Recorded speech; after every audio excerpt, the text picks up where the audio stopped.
All right, we are back with Mr. Michael Zuber from One Rental at a Time. How are you, Michael? I'm doing wonderful, man. This is the first time I am talking about this topic. So get ready, folks. I have not talked about this before. What to expect in 2024? We're going to talk about the new year. It's hard to believe we're already in the fourth quarter. The year has flown by, 2023. What a wild ride. Maybe, Michael, if you want to just maybe a recap, what do you think are the two or three significant things that changed or shifts in 2023? Just kind of looking back, what would you say for you that stand out in terms of 2023? Yeah, I think the first thing I always like to admit what I got wrong first. I think personal ownership is a big deal. I thought interest rates would be lower. I think I said sub six Yeah. when was my 2023 call, and clearly we're at eight. So clearly was wrong on interest rates. So I like owning my mistakes. But I got it right on price and transactions. And I got it. I called the transaction 4 million. We got there. I think we go lower. And I was right on price. We're basically flat kind of year on year. So I got a lot right when I did my 10 calls, but clearly completely wrong about interest rates in 2023. So yeah, I missed that one.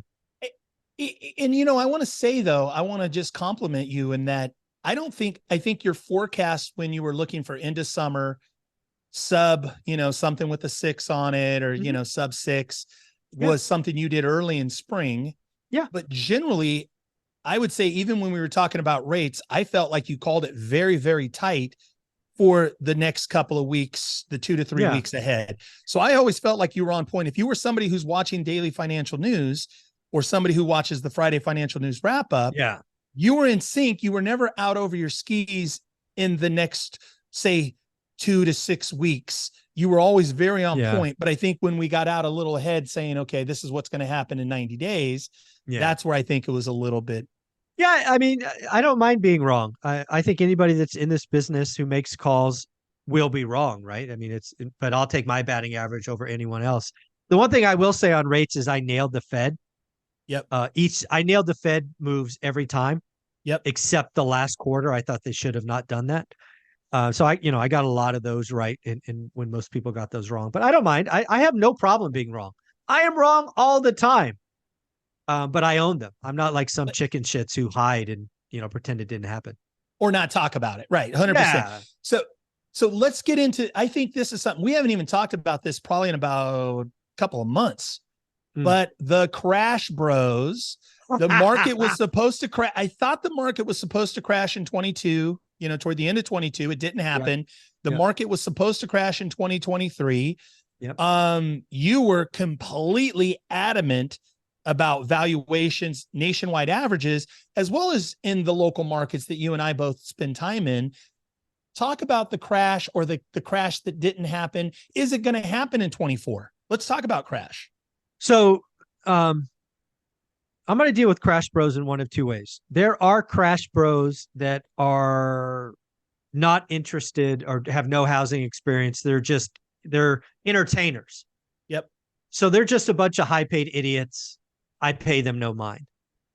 Then there are crash bros or doomers who have experience in housing or the economy and are negative. I follow those people. I respect many of them. What I think most of them got wrong is they're economy experts. They're not housing experts. Yep. I think a lot of people who called price crashes in 2023 saw demand, aka affordability, being horrible. And their answer to affordability was lower prices, which I told them adamantly, you guys and girls, there's demand and supply, right? Yep. With economics Yep. 101, there's two lines on a graph and both lines can move. So what I told them and was right is the supply curve's going to move. So if supply moves and demand moves, but supply moves more, you can have flat prices and a Yep. lot less transactions. So that's what they got wrong. That's what I got right. And Yeah, I don't know why they missed it, because supply and demand are both important. They were only focused on demand. They're still calling a crash because of unaffordability. Interesting. Guys, there's another line on the graph. Go look at supply. Yeah. It's so interesting too, Michael. And like something I spend time in is in the pre-foreclosure world. And so even like, I've seen a lot of, I don't watch them all, but I see the headlines, a lot of hype on, pre-foreclosures, and it's going to spike 500% or 1,000%. But the truth is that the numbers are so tiny, in a community. You might have, in one little city with 150,000 people, you might have 20 properties in pre-foreclosure are scheduled to go to auction. And Well, because here, it goes let me give you a real number. Let me give you please. a real number. I think this is about 3 months old. Sacramento, California. Yep. Pretty big city, right? Yep. You could have said and been right. Foreclosures went up 1,200%. Folks, they went from 1 to 12. That's not a crash. That's not a tsunami. They went up 1,200%, Ty. 1,200%. Right. Or it's ridiculous. I don't know what to tell you. Yeah. I don't know. So so inventory. So 2024, we're forecasting now. Do you see inventory coming back in 2024? What are just your general thoughts? Is this kind of the new normal of what we've seen in 2023 of kind of slow inventory and on the existing homes? Yeah. So I think the real estate market's going to appreciate the seasonality, first off, which we kind of ignored for 2 years. What is seasonality? It's busy in the spring. It's cold in the winter. So I think that comes to be in 2024. I think inventory builds from the beginning of Q4 through the end of January, the next 4 months. But why does it build? It's building because there's no demand. And you have some wish pricing and some things going on.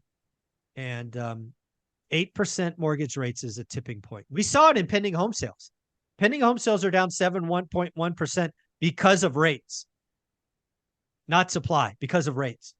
So I expect inventory to build. I expect the biggest move in the next 4 months to be days on market.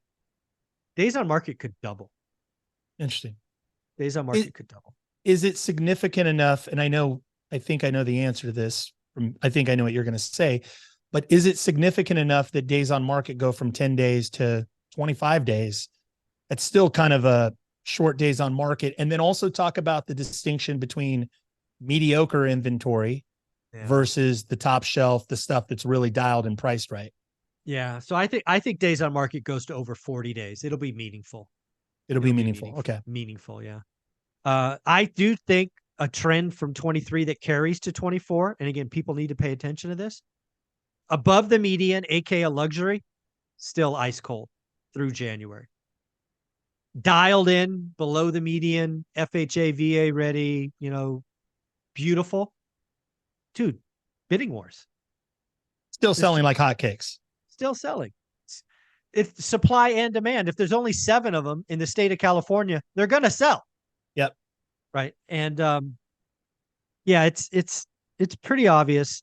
Below the median, perfect. But there are opportunities where I found opportunity last year and expect to find opportunity in Q4. Below the median, ugly. Yep. But again, when you have a team and you have experience, you know that there are different versions of ugly. There are ugly that take a paintbrush and some carpet, maybe some cabinets. And then there's ugly that needs to be torn down. I found 2 uglies last time that needed some lipstick and did some extras because I can and made a bunch of money.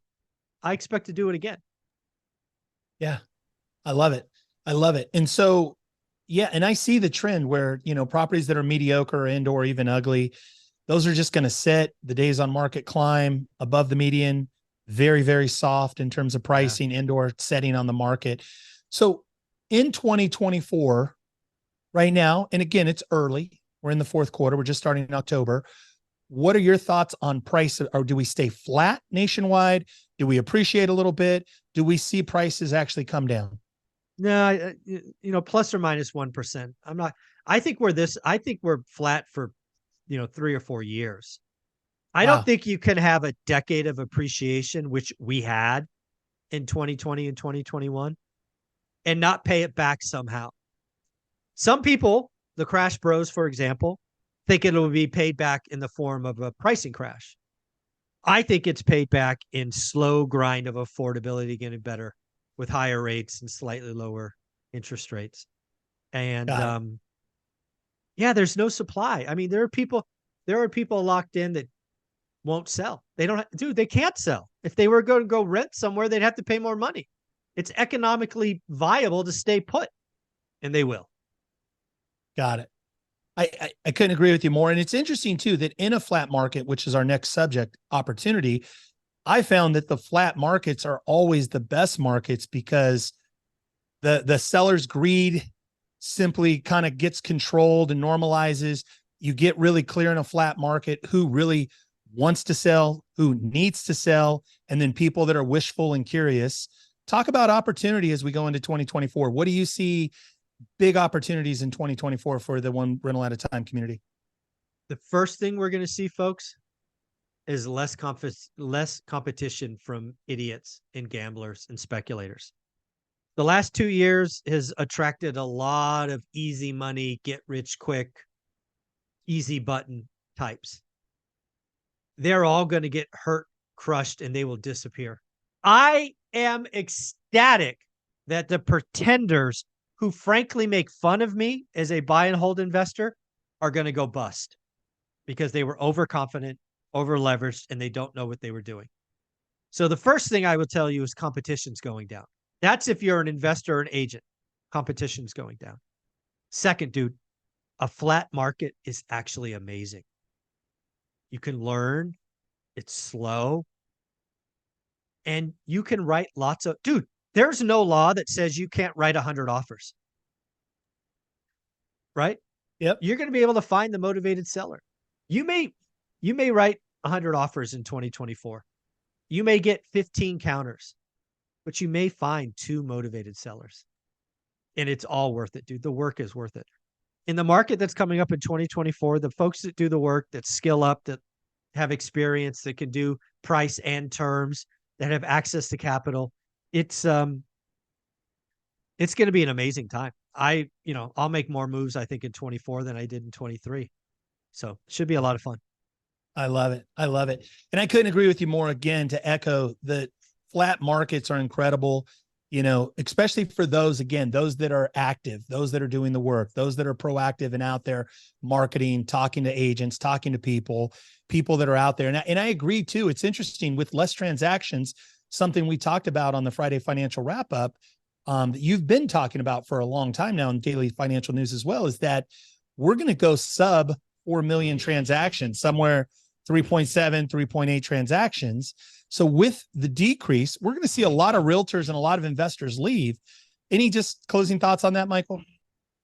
Yeah, it's going to happen. It's part of the cycle. The pretenders are going to leave. The real ones will stay. We will be stronger coming out of it. I will say that I think we get to transactions.